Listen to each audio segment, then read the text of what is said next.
Esta é a história do dia da Rádio Observador. Faltam 2 semanas para o arranque da Jornada Mundial da Juventude. Está tudo pronto? Trabalhamos muito, até se calhar mais do que aquilo que é costume, às vezes, na programação, na antecipação dos problemas, na equação das soluções e das possibilidades. Fizemos a nossa parte, é pouquinho, agora Deus providencia, que Ele também tem que fazer a parte dele. Não é? Será necessária uma intervenção divina, como sugere América Guiar, presidente da Fundação da Jornada Mundial da Juventude, ou o trabalho que está a ser feito no terreno garante que nada vai falhar? Nos próximos minutos vou conversar com João Francisco Gomes. É jornalista da editoria de Sociedade do Observador. Acompanha de forma próxima a vida da Igreja Católica. Eu sou o Miguel Videira. Esta é a história do dia.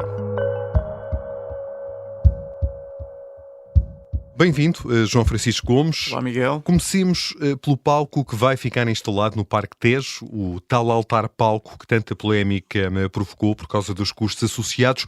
Estiveste há dias no local, já está construído? É verdade, estive lá há dias, estive em cima do próprio palco, portanto um privilégio grande de ver como a vista que o Papa vai ter naquele recinto enorme, e devo dizer que é uma vista muito impressionante. O palco está praticamente construído, a estrutura já está erguida, já tem aquele aspecto que nós vimos nas maquetes. Agora, ainda havia trabalhadores no local, ainda havia algumas estruturas de apoio que nestes dias estão a ser ultimados os detalhes da estrutura. Mas de acordo com aquilo que tu percepcionaste, claramente daqui a 15 dias é quando Estará arranca a Jornada Mundial da funcional, Juventude. sim. E as outras infraestruturas de apoio que também vão ficar instaladas no recinto, as casas de banho, os stands onde vai ficar a imprensa, por exemplo, está tudo pronto? Está tudo praticamente pronto. A pequena volta que dei ali pelo recinto, onde vão acontecer os eventos finais da Jornada da Juventude, permitiu-me ver um recinto já muito composto. Não tem nada a ver com o aterro que era até há uns meses. Eu estive lá no início das obras e, de facto, aquilo é um local absolutamente diferente. Há estruturas permanentes, portanto, toda a transformação do terreno num grande terreno relevado espera-se que fique para o futuro, e há também uma série de estruturas temporárias, incluindo casas de banho, pontes de água, estruturas de apoio para a imprensa, etc., que já estão montadas e que, por aquilo que é possível ver, vão permitir que o evento ali decorra com normalidade. Tu tens estado em contacto próximo com os organizadores da Jornada Mundial da Juventude. Não transparecem qualquer receio de que alguma coisa possa não estar ainda operacional a quando o arranque do evento? Não, de todo. Há a expectativa de que tudo esteja pronto nos próximos dias para que o evento decorra com normalidade. Sendo que esta zona do Parque Tejo é um dos locais da cidade que vai acolher as iniciativas da JMJ, outro é o Parque Eduardo VII. O palco que ali vai ficar instalado já está de pé? Ainda não está totalmente de pé, mas na verdade esse é supostamente, não percebo muito de construção, mas supostamente mais simples, na medida em que é uma estrutura temporária que está a ser montada e não propriamente construída, mas as grandes estruturas já lá estão montadas. Esta apresentação que iremos fazer agora pretende incorporar os elementos essenciais que resultaram da fase de planeamento estratégico para o evento da Jornada Mundial da Juventude 2023. Planeamento de segurança. Entretanto, já é conhecido também o Plano de Mobilidade e Segurança, foi apresentado na passada sexta-feira. E, João, no que diz respeito às forças de segurança, há milhares de agentes mobilizados. É verdade. Segundo o plano que foi apresentado na sexta-feira, estão mobilizados 16 mil elementos das forças de segurança, Proteção Civil e Emergência Médica. Muitos profissionais vão ter de vir de fora de Lisboa para reforçar na cidade onde vai decorrer o evento. O plano de segurança inclui, para dar alguns exemplos, também 4 zonas de exclusão aérea, não só na cidade de Lisboa, mas também em Fátima, onde o Papa vai estar durante a manhã de sábado. Além disso, todos os recintos onde ocorrem os principais eventos da Jornada da Juventude, especialmente aqueles com a presença do Papa, vão ser controlados, e as operadoras de telecomunicações vão colaborar, portanto, no controle e na contabilização da lotação dos espaços. E, além disso, também sabemos que as fronteiras do país, as fronteiras físicas do país, com Espanha, vão estar também controladas. Haverá 21 postos de passagem da fronteira autorizados, onde vai haver controlos aleatórios e também com base em outros critérios. E quanto ao plano de mobilidade, já sabe pelo menos que vai haver restrições, em especial nas zonas em redor do Parque Tejo e o Parque Eduardo VII? Sim, o plano de mobilidade é um dos grandes desafios desta Jornada da Juventude e tem sido claramente apresentado como tal pela organização, porque, na verdade, não há memória em Portugal de ter havido um evento com a presença de possivelmente mais de 1 milhão de pessoas concentrados numa semana num sítio concreto do país, que neste caso é a cidade de Lisboa. Portanto, o plano de mobilidade, segundo tem sido apresentado pelas autoridades, está a ser pensado a 3 níveis. Portanto, o nível macro, a chegada das pessoas a Portugal, que se vai fazer não só pelo aeroporto de Lisboa, mas também pelo aeroporto do Porto, aeroporto do Algarve, muitos aeroportos espanhóis também, portanto, para quem vem de todo o mundo. Depois o nível médio, que será o da aproximação à cidade de Lisboa, e o nível micro, a mobilidade dentro da cidade de Lisboa. E, aparentemente, o nível médio será o mais preocupante, ou seja, porque nós vamos ter, durante a Semana da Jornada da Juventude, já podemos falar sobre o que vai acontecer na jornada, mas vamos ter os peregrinos alojados numa região geográfica que abrange as dioceses de Lisboa, Setúbal e Santarém. Portanto, podemos estar a falar de gente alojada desde Setúbal até Torres Vedras, um pouco mais a norte de Torres Vedras também. E, portanto, estas pessoas vão todos os dias ir e vir para a cidade de Lisboa e vão ter de o fazer de modo relativamente organizado para ser possível meter várias centenas de milhares de pessoas dentro da cidade de Lisboa. Essa será a operação mais complicada, porque a organização da jornada está a apostar muito fortemente que os peregrinos, uma vez chegados à cidade de Lisboa, se movimentem o mais possível a pé. Portanto, tendo em conta o público-alvo, jovens, portanto, interessados no espírito mais de peregrinação, etc., possam também fazer vários quilómetros a pé todos os dias.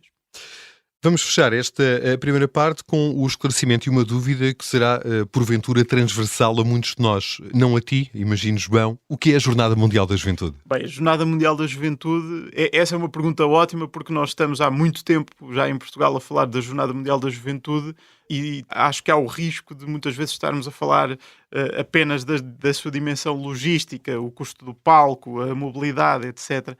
A Jornada Mundial da Juventude é um dos eventos de maior dimensão em todo o mundo, em todas as, enfim, em todos os contextos que possamos imaginar. Isto resulta de uma ideia de João Paulo II nos anos 80 e resume-se de modo muito simples. É um encontro global da juventude católica com o Papa.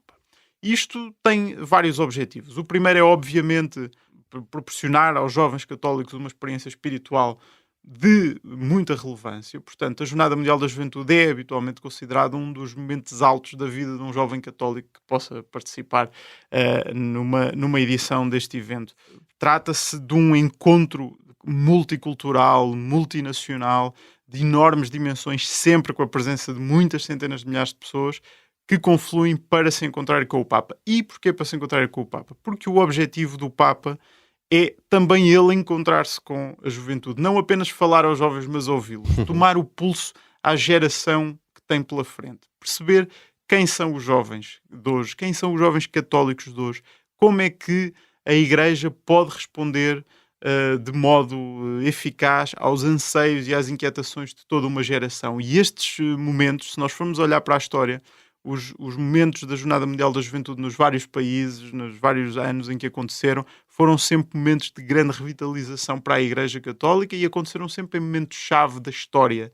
E, portanto, são encontros que têm uma grande importância espiritual para a Igreja Católica. Oh, João, e que iniciativas é que estão programadas e agendadas para essa semana? Por onde vão andar os milhares de jovens e peregrinos que vêm a Portugal? Essa é outra pergunta certeira por uma razão. Nós temos falado muito do Parque Tejo Trancão, onde vão decorrer as celebrações finais da Jornada da Juventude, nos últimos 2 dias, mas na verdade a Jornada Mundial da Juventude vai ser um evento com uma dimensão muito maior do que isso.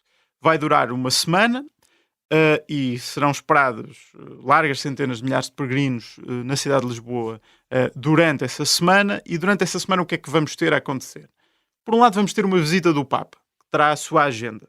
Terá uma agenda também com uma dimensão política, eclesiástica, etc.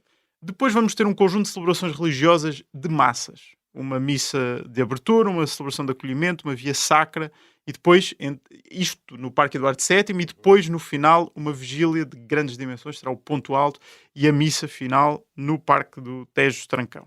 Paralelamente, durante toda a semana, estará instalado na zona de Belém, na zona mais ocidental da cidade, uma iniciativa que a organização chamou Cidade da Alegria, onde vai estar instalado um Parque do Perdão com os confessionários, célebres confessionários que, no caso da Jornada da Juventude de Lisboa, foram construídos por prisioneiros que de modo voluntário construíram estes confessionários, onde vai haver padres a fazer confissões em várias línguas. Também uma feira vocacional, onde estarão representados institutos religiosos de todo o mundo. Paralelamente também vai acontecer o Festival da Juventude, que talvez seja uma das faces mais visíveis da Jornada da Juventude. São mais de 480 eventos espalhados por 100 recintos em toda a região da Grande Lisboa, inclui concertos, conferências, exposições, torneios desportivos, enfim, muita coisa a acontecer. E todas as manhãs, os peregrinos que estão inscritos vão ter a possibilidade de participar nas catequeses, que é a parte mais, doutrinal da Jornada da Juventude. Acontecem em várias línguas, em dezenas de locais por toda a Grande Lisboa, direcionados aos peregrinos que estão inscritos. Portanto, como vemos, é um programa muito intenso. A agenda do Papa é uma ínfima parte, e no final, então, as grandes celebrações com cerca de 1 milhão de pessoas, espera-se, no Parque de Tejo Trancão. Ficamos a perceber pela tua descrição que, de facto, é um evento de grande dimensão.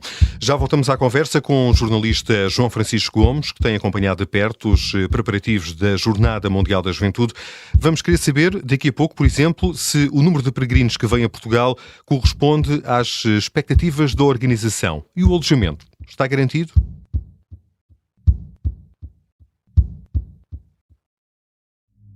Esta é uma história de guerra. Dá-me uma catanada aqui na cabeça, abre-me a cabeça. António Lobato foi o português que mais tempo esteve em cativeiro na Guerra de África. E diz-me assim, dá a faca. E eu digo assim, vem buscá-la. O Sargento na Cela 7 é uma série para ouvir em 6 episódios que faz parte dos Podcast Plus do Observador. É narrado por mim, Pepe Rapazote, e tem banda sonora original de Noiserve. Os Podcast Plus do Observador têm o apoio da Onda Automóveis. A Jornada Mundial da Juventude será o maior evento sempre nesta cidade. Nunca recebemos 1,5 milhão de pessoas. João, esta era a expectativa do Presidente da Câmara Municipal de Lisboa, Carlos Moedas. Os números já conhecidos de inscritos vai ao encontro desta expectativa? Eu creio que, se não se chegar a esse número, poderá ficar-se muito perto, por uma razão. Sabemos, pelo último balanço que a Organização da Jornada da Juventude fez, que 480 mil pessoas já estavam na segunda fase de inscrição e que, neste momento, já 313 mil pessoas tinham finalizado a sua inscrição. Eu acho que, para compreender o fenómeno das inscrições na Jornada da Juventude, é preciso atender a 2 fatores diferentes. Em primeiro lugar, vamos pensar como é que as pessoas se inscrevem na Jornada da Juventude.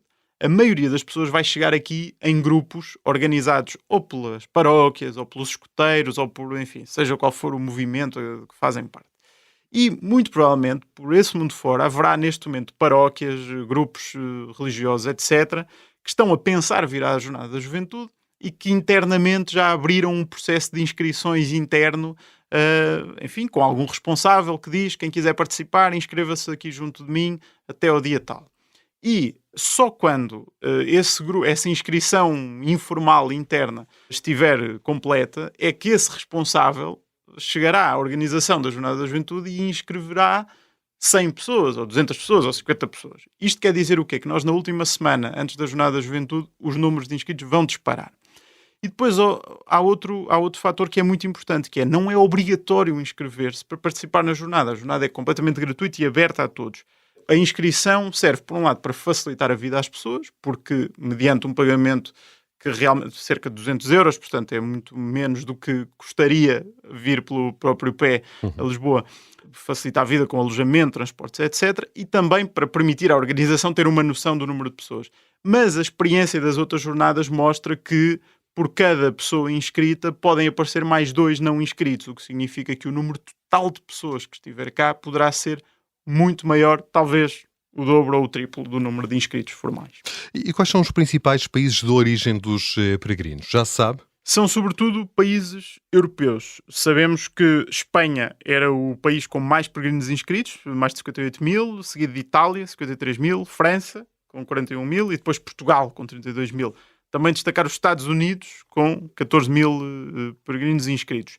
Sabemos que, sobretudo, virão pessoas da Europa e também é importante compreender que a Jornada da Juventude, historicamente, tem alternado entre um país europeu e um país fora da Europa. E, portanto, nos anos em que a jornada é na Europa, vêm naturalmente mais peregrinos europeus.